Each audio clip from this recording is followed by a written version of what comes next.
사장님은 사업자를 작년에 냈다. 그리고 매출이 3억이었는데 네. 자 그럼 추계신고가 간편장부 대상자이면서 추계신고가 가능해요. 네. 추계신고가 가능할 때 필요경비를 어떻게 계산하느냐. 수익금액은 사장님이 2월달 정했다 했잖아요. 수익금액 곱하기 단순율이라고 있어요. 예를 들어 단순율이 80%야. 사장님 신고한 매출 금액이 1억이야. 네. 1억에 80%면 8천만 원이 필요경비로 그냥 처리가 되는 거예요. 이게 추계신고예요. 추계신고. 이 금액만큼은 또 영수증이 또 있어야 돼. 없어도 돼. 추계신고는 말 그대로 추정하여 계산한다.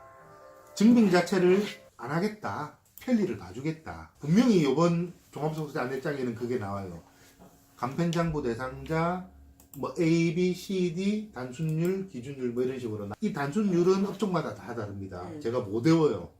그러면 사장님이 예를 들어 80%라고 단순율이 나와 있으면 종이에 필요경비는 그냥 8천만 원 되는 거야. 1억이 매출이면 예를 들어 단순율이 70%돼 있어. 그럼 7천만 원이겠죠. 그럼 필요경비 장부 의미가 없는 거예요. 그냥 단순율로 신고하면 돼요. 그냥 종합소득세는요. 수익 금액은 2월달에 신고한 매출 금액이다. 사장님이 정해놨어. 그리고 필요경비를 빼면 소득 금액이라는 게 나오는데 사장님은 천만다행히 작년에 사업자를 냈단 말이에요. 그래서 필요경비를 계산하는 게 추계로 가능하다. 추계는 쉽게 말하면 단순율이다. 수익 금액이 1억이고 단순율이 80%면 아무런 장부나 근거 없이 8천만 원이 필요경비 처리가 된다. 나라에서 그렇게 혜택을 주더라. 편하게끔. 그래서 작년 한 해 동안 장부 적고 많이 모았던 영수증이 의미가 없더라. 왜? 추계 계산이 되기 때문에. 매년 똑같은 건 아니잖아요. 달라지죠. 매출에 따라서. 네네네. 그러니까 중요한 금액은 3억이다. 도소매액. 3억을 기준으로 간편장부 대상자와 복식부기 의무자가 갈리니까 네. 항상 네. 3억이라는 금액을 머릿속에 넣고 있어요. 저희가 만약 3월 이상이 됐어요. 복식부기 대상자가 됐어요. 그러면 이제 쓰잖아요. 세무사를. 그쵸. 쓰게 되면 이제 저는 아무것도 몰라도 되는 건가요? 아니죠. 그럼 전 뭐라 그럴지 경비에 대한 그걸 또 준비를 하고 그래야 그쵸. 되는 거죠? 그때는 더 철저하게 준비를 해야죠. 아, 제가 하는 게 아니니까 남한테 맡기는 거라서. 그리고 네. 이런 거예요. 쉽게 말하면 사장님이 관련 자료를 관련 증빙을 줬단 말이죠. 네. 그 증빙이 제대로 처리가 되었는지 확인해야지. 보통 확인 안 해요. 넘겨주는 것까지는 해. 넘겨주는 조금 상식이 있는 사람들은. 근데 그게 얼마가 되고 얼마가 되는지 처리가 되는지 모르니까. 확인을 해야지. 검사를 해야죠. 네. 돈 주고 부리는데. 네네. 그리고 내가 넘겨준 게 확인이 되려면 나도 장부를 기록해야 되잖아. 그 사람을 돈 주고 네. 고용하는 걸 떠나서 왜? 확인을 해야 되기 때문에. 나는 넘겨준 금액이 1억의 경비를 넘겨줬는데 이 세무사가 이 회계사무실이 8천만 원만 처리됐어. 네. 그럼 2천만 원에 대한 뭔가를 추궁해야죠. 나 1억 넘겨줬는데 왜 너희들은 8천만 원만 했어?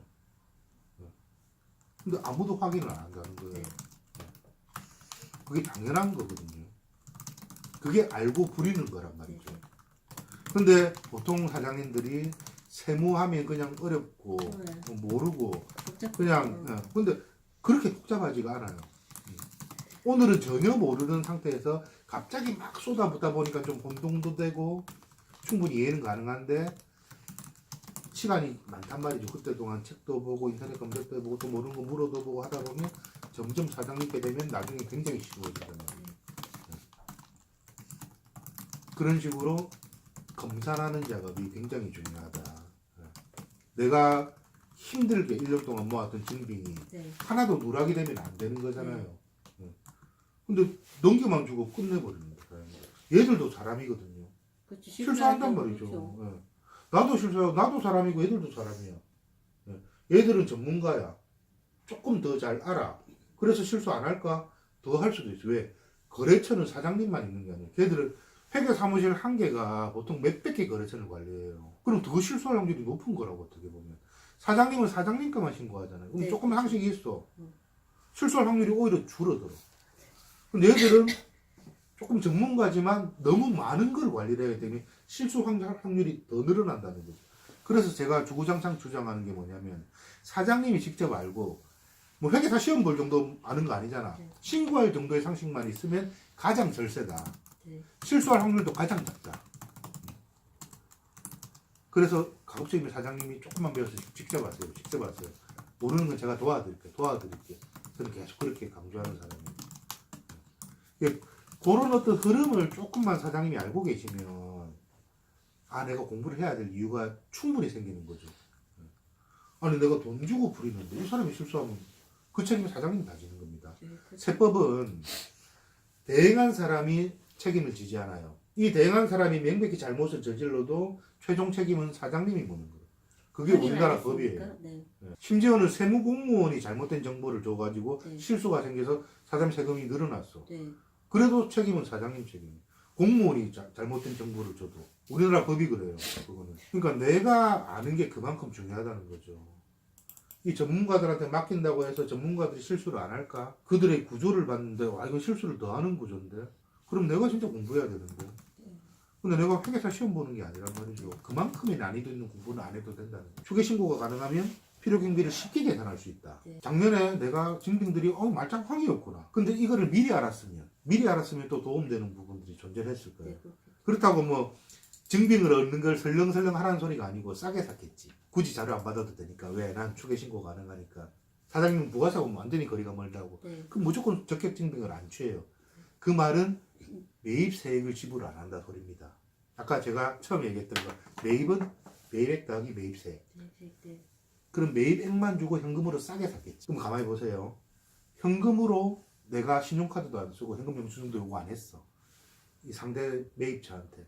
그럼 이 매입처는 숨겨진 매출이 돼. 서로 좋은 거죠. 이 매입처는 숨겨진 매출, 신고 안 해도 되는 매출이 생겨서 좋고 사장님은 싸게 사서 좋고. 근데 세무상식이 없어가지고 계속 증빙을 모았어. 매입세액을 지불하고. 그럼 그 매입세액 모았던 돈을 근데 희망적인 사실은 앞으로 사업할 날이 많다는 거지. 그러면 현재 나의 상황이 어떤 상황인지에 따라서 내가 취해야 될 방법이 달라지니까. 이제 앞으로 예상 매출이 가장 중요해요. 과연 올해 매출이 얼마 정도 될까?